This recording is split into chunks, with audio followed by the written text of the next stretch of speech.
वलानतुल्लाहि अला आदाइहिम अजमईन। अम्मा बाद फ़क़द क़ाल अल्लाह सुब्हानहु व तआला फ़िल क़ुरानिल मजीद व फ़ुरक़ानिल हमीद व क़ौलुहुल हक़। बिस्मिल्लाहिर रहमानिर रहीम। या अय्युहल्लज़ीना आमनू लिमा तक़ूलूना मा ला तफ़अलून कबुरा मक़तन इंदल्लाहि इन तक़ूलू मा ला तफ़अलून। सलावत। अल्लाहुम्मा सल्लि अला मुहम्मद व आले Muhammad. After the break, it's my honor again to speak to you about some aspects of teachings of Islam. And really I should have done it in the first nine nights, but because of the paucity of time or lack of time, I was supposed to cover this on 8th of Muharram with the topic of bravery, but I could not because I only had 5 or 6 minutes left at that time. So I'll cover it today, and because I've got more time than usual, I will try and cover it in more detail. So the topic today is discipline, and discipline obviously goes with the virtue of bravery. In fact, all virtues in Islam, they go hand in hand. You can't see one thing without having the other thing. So respect cannot go without forbearance, for example, or patience. Likewise, bravery also goes with respect, also goes with discipline, also goes with every moral thing, justice, you name it. And it's a very important aspect of Islamic teaching. I did manage to mention this to you last time when I spoke, saying that discipline does not just mean one thing or other. Discipline is in every walk of life. Whatever you do, there should be discipline there, or there can be discipline there. So self-discipline, discipline at home, discipline at institutions, educational institutions, religious institutions, masajid, imam barga, really every step in life. And I did manage to also mention this to you, that time management is also a very important part of discipline. And it is also obviously very good to see that at least at this Ashraf Muharram, also last time as well, we have been able to largely manage in time whatever we do, which is very, very encouraging. So let's look at some other aspects. Let's look at the universe. There's a certain discipline that the universe follows. The way the stars are arranged in galaxies, the way the solar system is with all its planets revolving around it, the way our earth is with moon revolving around it and the earth revolving around sun, they all follow very strict discipline and laws that the Khaliq-e-Kainat, the creator, has established for them. Slightest move away from this discipline, there will be disaster. The life as we know it will finish. That will be a disaster of unthinkable magnitude. Look at the earth itself. Look at the composition of the environment. Look at the gases that they are in. It's not just in composition, but the way they are distributed in layers around us. Look at the quantity of water. Look at the animal kingdom, the plant kingdom, the food chain. They all follow certain discipline and have done so ever since they were created, and will keep doing that until the life itself ends. Look at the creation of human being, the way our body organs are organized, the way the blood circulates in our body. Signals are sent to the brain, signals are sent from the brain to the various parts of the body. The way our thoughts are created, the way that even before we realize it, even without realizing, the signals move from brain to various other parts of the body, and they move. The extremities move, my hand moves, my face moves, the eyes move, and the rest of it, all in a perfect way. Again, Slight deviation from that, we become ill. More deviation from that, that's the end of the life. I hope you will also recall the lecture or the talk we had about Tawheed. I hope you will be able to remember the arguments put forward by various thinkers and philosophers and scientists in favor of Tawheed, the existence of Allah, the refinement theory. Unless there is a refinement in various aspects of life, unless there is a controlling body to keep these refinements and make sure they exist the way they are, there will be no life possible at all. Consider the lives of our Masumeen. They are all role models for us. We are called Shiyan Ali. Shia means the one who follows. Shiyan Ali means the one who follows Ali. The literal meaning is that one who follows the footsteps of his master. So wherever the foot of Maula Ali was, we try and put up a foot exactly at that spot in exactly the same way. The strict lives they had, the strict discipline they had, it's fantastic opportunity for us to reflect on that and see what we can do for ourselves. Islam teaches discipline in every aspect of life. Let us examine this easily said sentence or phrase in some detail. We all know we have Usuluddin, we all know we have Furu'uddin.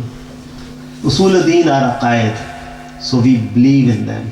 We have to have our own satisfaction of our minds that these exist and they must be true. We just can't follow anybody for our Usuluddin.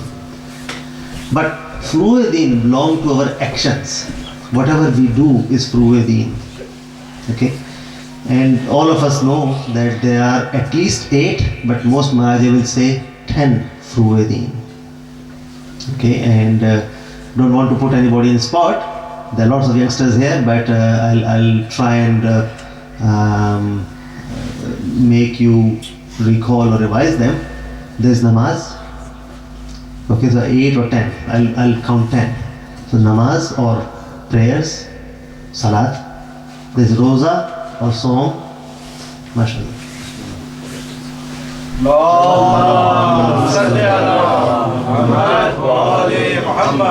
I don't know if you guys realize how embarrassing sometimes it is for me to be sitting here and talking to you, and then Maulana Sahab comes in and just. But it's a great encouragement of Maulana Sahab to have said few words for me as well.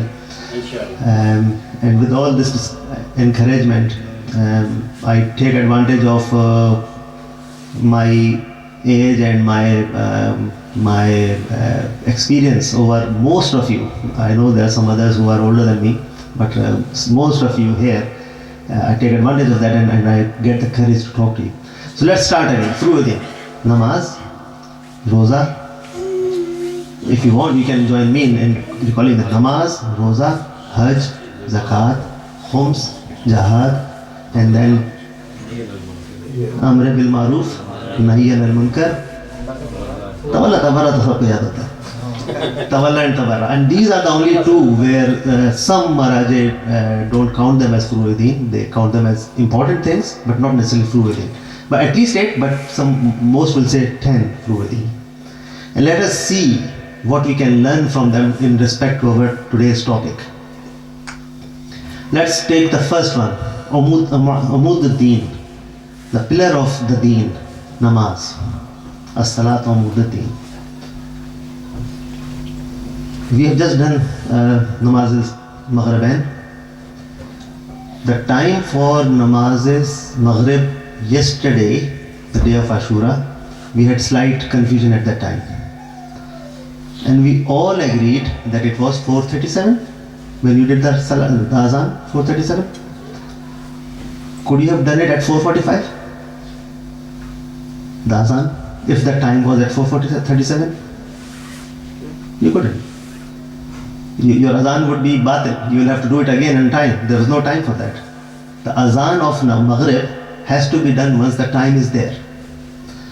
So, the argument, some of the arguments, because I've got some time, I'm taking it slightly more time in explaining it.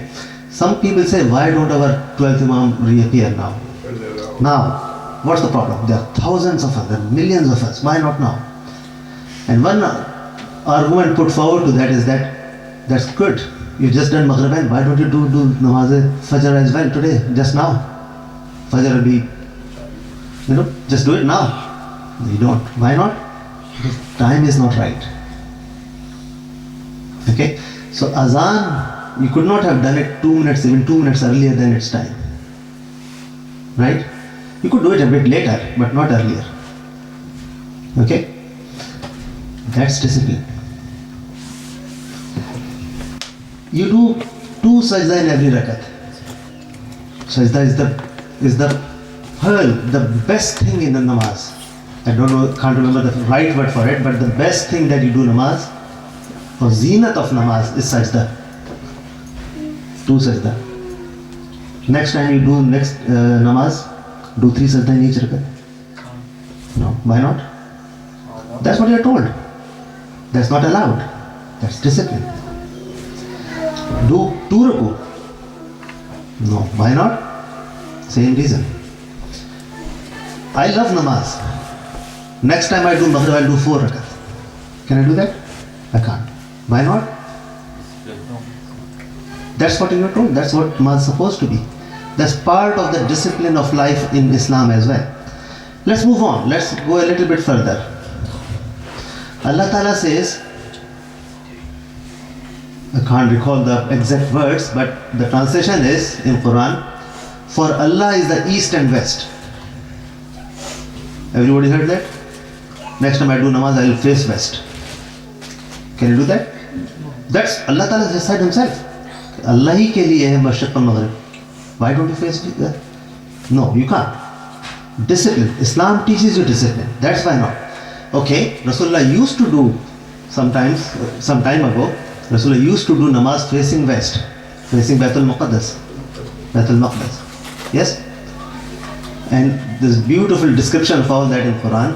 He was looking at the skies and Allah Ta'ala sent his wahi to say that, well, I'm looking, I know you're eager to turn around now. He did not turn towards Baitullah or Kaaba Sharif until that order was there. He knew he will do it. He knows it's going to happen. But he did not or could not do that before the descent of that ayat or revelation of that ayat. Why not? Discipline. He turned around and faced that. And the most disciplined disciple of Rasulullah, Mawla Kainat, he turned around as well at the same time. Why? Okay, we say, I have heard from lots of ulama that Mawla Kainat also could see Jibreel. He could have heard that as well. But some history books will also tell you there was one more person who did the same thing. Some people say there was only a Mawla Kainat, but there are lots of books, and some of the Shia historians also say there was another person who turned with Rasulullah and Hazrat Ali. And that was Ammar Yasir. He turned as well. Did he see Jibreel as well? No. He knew that whatever Mawla Kainat and Rasulullah are doing must be right. If they are turning, he will turn as well. MashaAllah. Discipline. Move on. Roza. Right? Could you do iftar 2 minutes earlier than time? No, you can't. Time management, discipline. That's what Islam is telling you. Move on. I mean, there are lots of examples. Despite I said that there's a lot of time, there's not a lot of time. Let's move on. Hajj, full of discipline. Whatever you do in Hajj is discipline, right? You can't do more than 7. You can do more than 7 tawaf, but that's not required. Has to be 7. You can't finish before 7. You have to do namaz after that. You have to, whatever arkan are there, you have to do them stepwise in the way you have been told. Zakat, there's fixed nisab for that. Homes, there's fixed amount you have to pay. Jihad, there can't be any better example of discipline than you can see in jihad. You can't do amr bil maruf and nahi anil munkar without having good discipline yourself. So Islam, my dear friends, is full of discipline, and you cannot not follow the discipline. And I'll take the advantage of today's talk and go on and apologize as well to those people who I did upset in the last 9 days that I spoke. And those people, and not only myself, unfortunately, Maulana Sahib as well got under a little bit of criticism. Why do you look at the clock? Why do you look at the clock? Just do whatever it is. We only get 10 days like these, and जो इमाम का जो जिक्र है वो मोहताज नहीं है वक्त का, वाकई नहीं है। वक्त का मोहताज इमाम हुसैन का जिक्र हो भी नहीं सकता. It's not possible to confine Imam Hussain in time limits. No way, no way. But we are muhtaj. Imam is not muhtaj. We are muhtaj. If we say Imam Hussain, Ya Hussain, Ya Hussain, as loud as we can and do matam as hard as we can, but ignore his talimat and teachings, is that the way? Like Maulana Sahib kept saying from this member, Ali ko to mante ho, Ali ki mante bhi ho ya nahi. That is the main thing. We do follow them. We say we follow them. Is that how you follow them? That's the way to follow them. Let's just one last example and then I'll finish here. There are lots of things that I could and should have said, but again, time. And Maulana Sahib का जो दुश्मन है वो मेरा भी दुश्मन है. सामने क्लॉक पे जो लगा हुआ. Zohar, namaz is Zohar, not Zohrain. Zohar itself, not Asar, सिर्फ Zohar. When does it get qaza? What time does it get qaza? But you have enough time to do the full of the Qur'an. Thank you very much. So, I don't know if everybody heard that. It's not sunset. It's, if you have enough time only to do 4 rakat and you've neither done Zohar nor Asr at that time, of course you can only do Asr after you've done Zohar, and the time is left only for 4 rakat, at that point Zohar time finishes. Now you can't do Zohar anymore, you have to do Asr. That's the time only for Asr. That 4 rakat is. We all know that, obviously, and Ali Zohar has mentioned that very nicely. Our role models are Ahl Bayt. Our role models are Karbala. We are here for commemorating and talking about Karbala. What happened in Karbala? It was the start on day of Ashur. It was the beginning of the time of Zohar. Let's say it was a summer time, lot of heat and everything. Let's say it was 1 o'clock. I don't know what time it was. Let's say it was 1 o'clock. And let's say the Zohrain time finished at 6 o'clock, maybe 7 o'clock, sunset, who knows, around that time. There were 5 or 6 hours, maybe 7 hours at least to do Zohar. Yes? But this Sahabi of Imam Hussain, if I remember his name correctly, Maulana Sahib will correct me if I'm wrong, Saeed? I can't remember his name properly now, but maybe Saeed. Saeed was standing before them. Right, so who was the one who reminded Imam Hussain? Abu Samama Sadawi. Abu Samama Sadawi.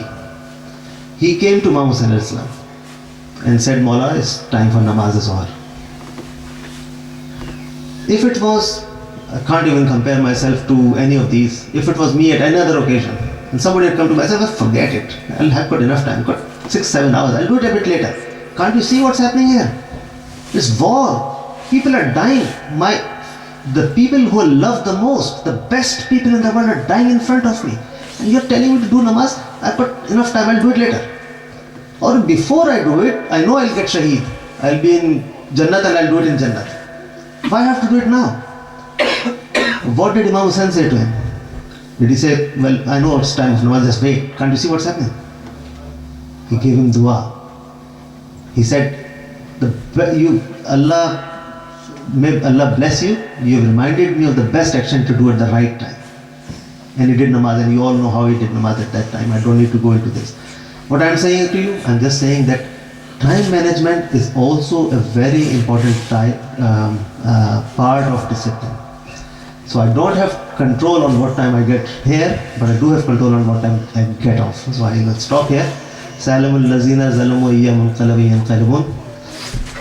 La'natullahi ala qawmi zalimin. Wassalamu alaikum wa rahmatullahi wa barakatuh.